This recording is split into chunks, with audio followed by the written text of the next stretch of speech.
Hi friends, ಎಲ್ಲರೂ ಹೇಗಿದ್ದೀರಾ? ನಾವು ತುಂಬಾ ಚೆನ್ನಾಗಿದ್ದೇವೆ. It's me Priya Tanu cooking ಚಾನಲ್ಗೆ ತಮ್ಮೆಲ್ಲರಿಗೂ ಸ್ವಾಗತ. ಈ ವ್ಲಾಗ್ ಏನಂದರೆ, ಕುಕ್ಕಿಂಗ್ ವ್ಲಾಗಲ್ಲಿ ನಾನು ಚಿಕನ್ ಬಿರಿಯಾನಿ ಮಾಡ್ತಾಯಿದ್ದೀನಿ, ಚಿಕನ್ ಪುಲಾವ್ ಮಾಡ್ತಾಯಿದ್ದೀನಿ. ಇವತ್ತು ಸಂಡೇ ಅಲ್ವಾ, ನಾನ್ ವೆಜ್ ಕಂಪಲ್ಸರಿ ಇರುತ್ತೆ ನಮ್ಮ ಮನೆಗೆ. ಚಿಕನ್ ಪುಲಾವ್ ಮಾಡಿ ಅಂದ್ಬಿಟ್ಟು ಚಿಕನ್ ತಂದು ಕೊಟ್ಟಿದ್ದರು, ಅದಕ್ಕೆ ಚಿಕನ್ ಪುಲಾವ್ ಮಾಡ್ತಾಯಿದ್ದೀನಿ. ಫಸ್ಟು ಕುಕ್ಕರ್ ಇಕ್ಕೊಂಡು ಕುಕ್ಕರಲ್ಲಿ ಒಂದು ಸ್ಪೂನಲ್ಲ 2 ಸ್ಪೂನ್ ತುಪ್ಪ ಹಾಕ್ಕೊಂಡು ಅದ್ರ ಜೊತೆಗೆ 1-2-3 ಸ್ಪೂನ್ ಎಣ್ಣೆ ಹಾಕ್ಕೊಂಡು ಅದು ಸ್ವಲ್ಪ ಬಿಸಿ ಆದಮೇಲೆ ಅದು ಅಂದರೆ ಸಾಸಿವೆ ನಿಮ್ಗೆ ಇಷ್ಟ ಇದ್ದರೆ ಹಾಕ್ಕೋಬೋದು, ಇಲ್ಲ ಅಂದರೆ ಇಲ್ಲ. ನಾನೇನು ಸಾಸಿವೆ ಹಾಕಿಲ್ಲ.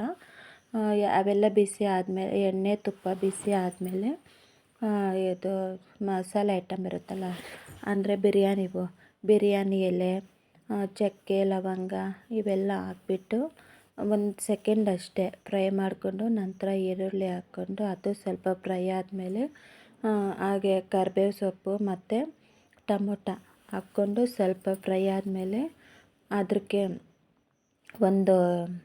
ಒಂದು ಚಿಟಿಕೆ ಅಷ್ಟು ಅರಿಶಿನ ಹಾಕ್ಕೊಂಡು ಅದು ಸ್ವಲ್ಪ ಫ್ರೈ ಮಾಡಿಕೊಂಡು ಸ್ವಲ್ಪ ಅದಕ್ಕೆ 1 ಟೀ ಸ್ಪೂನ್ ಆಗುವಷ್ಟು ಶುಂಠಿ ಬೆಳ್ಳುಳ್ಳಿ ಪೇಸ್ಟ್ ಹಾಕ್ಕೋಬೇಕು. ನಾನು ಮನೆಯಲ್ಲೇ ಮಾಡ್ಕೊಂಡಿರೋದು 1 ಸ್ಪೂನ್ ಹಾಕ್ಕೊಂಡಿದ್ದೀನಿ. ಮತ್ತು ಚಿಕನ್ ಹಾಕ್ಕೊಂಡು ಚಿಕನ್ನೆಲ್ಲ ಫಸ್ಟೇ ತೊಳ್ಕೊಂಡು ಕ್ಲೀನ್ ಮಾಡ್ಕೊಂಡಿದ್ದೆ. ಆ ಚಿಕನ್ ಹಾಕ್ಕೊಂಡು ಸ್ವಲ್ಪ ಅದನ್ನ ಫ್ರೈ ಮಾಡಿಕೊಂಡು ಮತ್ತು ಅದಕ್ಕೆ ನಾನೊಂದು ಮಿಕ್ಸಿ ಜಾರ್ಗೆ ಕೊತ್ತಂಬರಿ ಸೊಪ್ಪು ಮತ್ತು ಪುದೀನ ಸೊಪ್ಪು ಅದನ್ನು ಮಿಕ್ಸಿಗೆ ಹಾಕ್ಕೊಂಡಿದ್ದೆ. ಕಲರ್ ಸ್ವಲ್ಪ ಚೆನ್ನಾಗಿರುತ್ತೆ, ಟೇಸ್ಟು ಚೆನ್ನಾಗಿರುತ್ತೆ ಅಂದ್ಬಿಟ್ಟು ಅದು ಹಾಕ್ಕೊಂಡು ಸ್ವಲ್ಪ ಫ್ರೈ ಆದಮೇಲೆ ಮೊಸರು ಹಾಕ್ಕೊಂಡು ಮೊಸರು ಅವೆಲ್ಲ ಚಿಕನ್ನಲ್ಲೇ ಸ್ವಲ್ಪ ಚೆನ್ನಾಗಿ ಫ್ರೈ ಆಗಬೇಕು. ನೋಡಿರಿ, ಅಲ್ಲಿ ಫ್ರೈ ಆಗ್ತಿದೆಯಲ್ವ, ನೀಟಾಗಿ ಫ್ರೈ ಆಗಬೇಕು. ಈ ಕಡೆ ನಾನು ಚಿಕನ್ ಬಿರಿಯಾನಿ ಪೌಡರು ಅದೊಂದು 1.5 ಸ್ಪೂನಷ್ಟು ಹಾಕ್ಕೊಂಡೆ.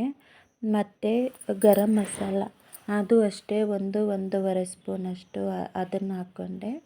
ಮತ್ತು ಅಚ್ಚ ಖಾರದ ಪುಡಿ ಅದು ಅಷ್ಟೇ, ಇಲ್ಲ chicken masala 1-1.5 spoon chicken masala ಹಾಕ್ಕೊಂಡೆ.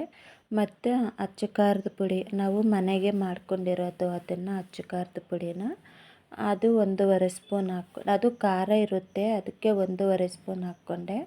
ಮೊಸರು ಹಾಕಿರ್ತೀವಿ ಅಲ್ಲ, ಮೊಸರು ಹಾಕಿದ್ರೆ ಅದು ಖಾರ ಹೀರ್ಕೊಂಬಿಡುತ್ತೆ. ನಾವು ಮೊಸರು ಹಾಕಿದರೆ ಒಂದು ಅರ್ಧ ಸ್ಪೂನಷ್ಟು ಸ್ವಲ್ಪ ಜಾಸ್ತಿನೇ ಹಾಕ್ಕೋಬೇಕು ಖಾರ, ಆವಾಗ ಚೆನ್ನಾಗಿರುತ್ತೆ. 1.5 ಸ್ಪೂನ್ ಅಚ್ಚ ಖಾರದ ಪುಡಿ ಮತ್ತು ಒಂದು ಸ್ಪೂನಷ್ಟು ಧನಿಯಾ ಪೌಡರು ಇಷ್ಟನ್ನು ಹಾಕ್ಕೊಂಡು ಚೆನ್ನಾಗಿ ಫ್ರೈ ಮಾಡಿಕೊಂಡು ಸ್ವಲ್ಪ ನೋಡ್ರಿ ಅಲ್ಲಿ ಎಣ್ಣೆ ಬಿಟ್ಟಿದೆ ಅಲ್ವಾ, ಅಷ್ಟರವರೆಗೂ ಫ್ರೈ ಮಾಡಿಕೊಂಡು ಮತ್ತು ಅಕ್ಕಿ ಫಸ್ಟೇ ತೊಳ್ಕೊಂಡಿದ್ದೆ ನಾನು. ಒಂದು 4 ಗ್ಲಾಸಷ್ಟು ಅಕ್ಕಿನ ತೊಳ್ಕೊಂಡಿದ್ದೆ. ಮನೆಗೆ ಇವತ್ತು ಸ್ವಲ್ಪ ಜಾಸ್ತಿ ಜನನೇ ಇದ್ದರು ಮತ್ತು ನಾಯಿಗಳಿತ್ತು, ನಾನು ಅವಕ್ಕೂ ಊಟ ಇಕ್ತೀನಿ, ಅದಕ್ಕೆ ಒಂದು ಸ್ವಲ್ಪ ಜಾಸ್ತಿನೇ ಹಾಕ್ಕೊಟ್ಟಿದ್ದೀನಿ ಅಕ್ಕಿ. ಇಲ್ಲಾಂದರೆ ನಮ್ಗೆ ಅಷ್ಟೊಂದು ಬೇಕಾಗಿಲ್ಲ. 3 ಜನಕ್ಕೆ 1-2 ಲೋಟ ಆದರೆ ಸಾಕು. ನಾನು 4 ಲೋಟ ಹಾಕ್ಕೊಟ್ಟಿದ್ದೀನಿ. ಅದಕ್ಕೆ 8 ಗ್ಲಾಸ್ ನೀರು ಫಸ್ಟೇ ನಾನು ಆ ಕಡೆ ಬಿಸಿ ಮಾಡ್ಕೊಂಡಿದ್ದೆ. ನೀರು ಚೆನ್ನಾಗಿ ಕುದಿಸ್ಕೊಂಡು ಅದು ಬಿಸಿ ನೀರು ಅಕ್ಕಿ ಜೊತೆಗೆ ಹಾಕಿದೆ. ಅದೆಲ್ಲ ಸ್ವಲ್ಪ ಚೆನ್ನಾಗಿ ನೀರನ್ನ ಚೆನ್ನಾಗಿ ಮಿಕ್ಸ್ ಮಾಡ್ಕೊಂಬಿಟ್ಟು ರುಚಿಗೆ ತಕ್ಕಷ್ಟು ಉಪ್ಪು ಹಾಕ್ಕೋಬೇಕು. ಅದನ್ನು ಸ್ವಲ್ಪ ಚೆನ್ನಾಗಿ ಮಿಕ್ಸ್ ಮಾಡ್ಕೋಬೇಕು. ಉಪ್ಪು ಹಾಕ್ಕೊಂಡಿದ್ದಾದಮೇಲೆ ಮತ್ತು ಕಸೂರಿ ಮೇಥಿ ಇರುತ್ತಲ್ವ, ಅದನ್ನು ಸ್ವಲ್ಪ ಚೆನ್ನಾಗಿ ಕ್ರಷ್ ಮಾಡ್ಕೊಂಬಿಟ್ಟು ಹಾಕ್ಕೊಂಡೆ. ಮತ್ತು ಒಂದು ಮುಚ್ಚಳ ಹಾಕ್ಬಿಟ್ಟು ಒಂದು ವಿಸಿಲ್ ಬಂದರೆ ಸಾಕು. ವಿಸಿಲ್ ಆದಮೇಲೆ ಪ್ರೆಷರೆಲ್ಲ ಹೋಗಬೇಕಲ್ಲ, ವೆಯ್ಟ್ ಮಾಡಿಬಿಟ್ಟು ಪ್ರೆಷರೆಲ್ಲ ಹೋದ್ಮೇಲೆ ಮತ್ತೆ ಲಿಡ್ ಓಪನ್ ಮಾಡಿದೆ. ನೋಡಿದ್ರಾ, ಬಿಸಿ ಬಿಸಿಯಾಗಿ ಚಿಕನ್ ಪುಲಾವ್ ಚೆನ್ನಾಗಿ ಬಂದಿದೆ, ತುಂಬ ಟೇಸ್ಟಿಯಾಗಿದೆ. ಒಂದು ಸಲ ನೀವು ಟ್ರೈ ಮಾಡಿ. Bye friends.